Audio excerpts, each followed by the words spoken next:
Hi everyone, welcome to my presentation on euthanasia. Let's start. So euthanasia is the painless killing of a patient suffering from an incurable and painful disease or an irreversible coma. So this is basically assisting the suicide of somebody who's terminally ill or in a lot of pain. So this is relevant in today's society as there's lots of social and medical issues surrounding it, dealing with the social debates over suicide and also the medical debates over what constitutes life. So there are two sides to the euthanasia debate. The pro-euthanasia debate side advocates for legalizing the act of terminating life in order to end suffering and preserve the individual's dignity. So basically, it's okay to kill somebody because it ends their suffering and it gives them a dignifying death. There are weaknesses to this side because it weakens society's respect for sanctity of life. Also, accepting euthanasia accepts that some lives are less valuable than others. It basically says it's okay to kill someone who is disabled or terminally ill, and because their life is less valuable than somebody's life who is totally able and healthy. And another weakness is allowing euthanasia will discourage the search for cures and treatments of the terminally ill because it doesn't motivate doctors to find these cures if they are just killing suffering patients. The strengths to this side include that it allows for a quality or quote-unquote good dying experience rather than a painful one, and it reduces pain.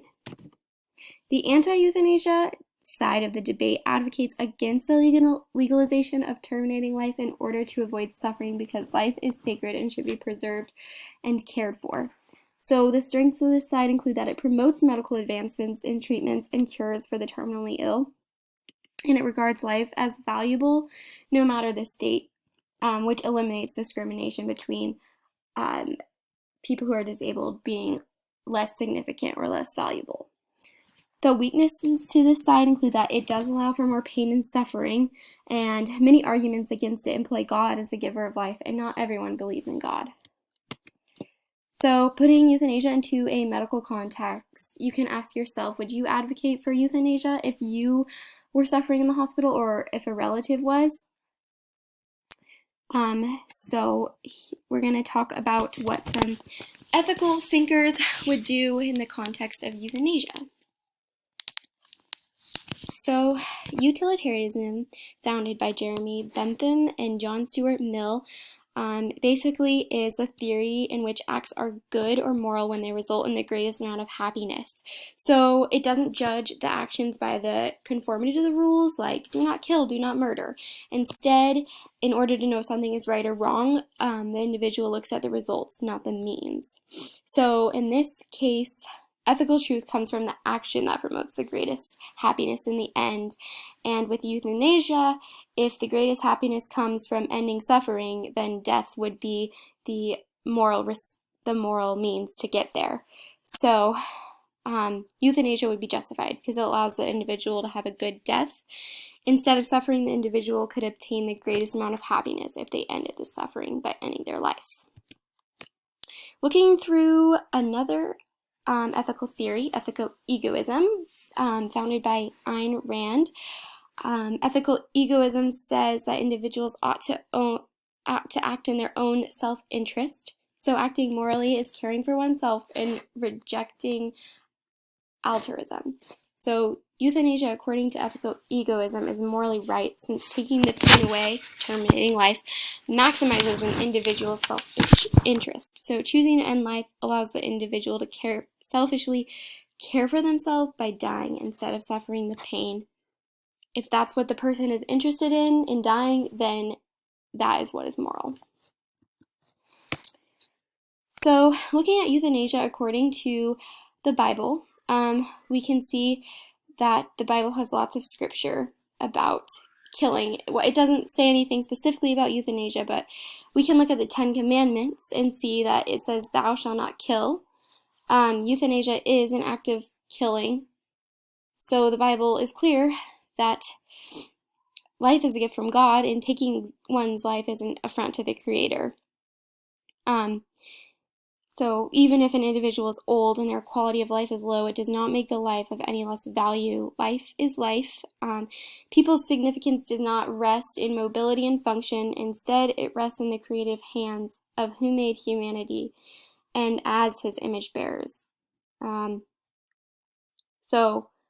Bible does say that God made man to be in his likeness and to be image bearers. It says this in Genesis when God created the world and created mankind. And humanity reflects something of dignity and worth of God himself. Therefore, terminating life forsakes God and his creation. So to work out this dilemma, we can look at step 1, gathering the facts. So when someone is suffering immense pain because of an illness or terminal disease, it may seem easiest and the least amount of pain to end life through assisted suicide or euthanasia. Or you can preserve someone's life. The next step is to determine the ethical issues. So we could say the ethical issues are that a good or less painful death is better than suffering, therefore euthanasia is ethical as it takes away the pain and suffering.